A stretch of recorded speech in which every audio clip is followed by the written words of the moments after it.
flash flood emergency in Florida. Millions are under flood watches and warnings. Nearly 2 feet of rain has fallen near the Everglades. Parts of I-95 are shut down, and more than 1,000 flights have already been canceled or delayed. ABC's Victor Kendo is there with the latest. A state of emergency in Florida after life-threatening flash floods wreaked havoc on parts of the state. It was a nightmare. Everything was so wide. Torrential rain creating a flood of trouble for much of the area. At least 20 inches of rain falling in the last 48 hours.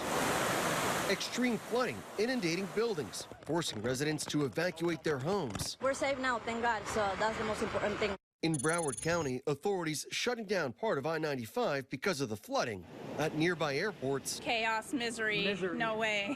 I'm not standing in that line. More than 1,000 flights canceled or delayed. I was through security, and then I got the notification that it was canceled. So, hey, nothing you can do about the weather. Submerged roads making transportation a nightmare. You can't do anything right now. I can't even get back out to work tomorrow.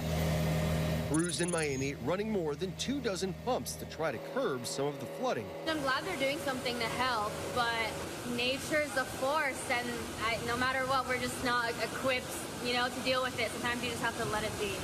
Hollandale Beach hit hard. More than 7. And Victor Kendo is live in hard-hit Aventura, Florida, with more on this story. Victor, what's it like there right now?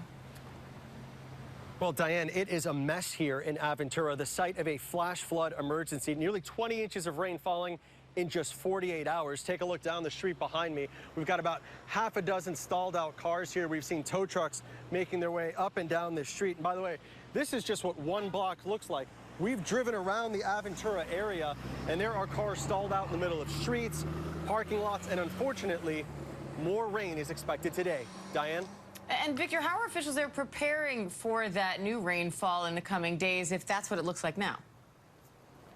So with that state of emergency, that means that the emergency resources, personnel, staffing, they are all in position and ready to be deployed.